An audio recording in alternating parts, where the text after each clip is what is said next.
بسم اللہ الرحمن الرحیم۔ السلام علیکم ورحمۃ اللہ وبرکاتہ۔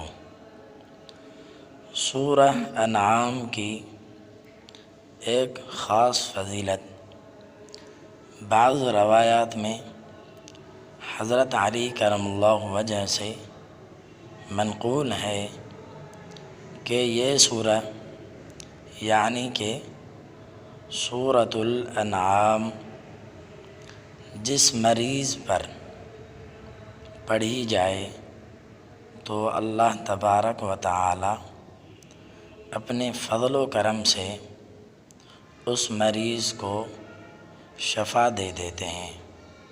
تو آپ دوستوں سے گزارش کروں گا کہ اس دعا پر ضرور عمل کرنا ہے۔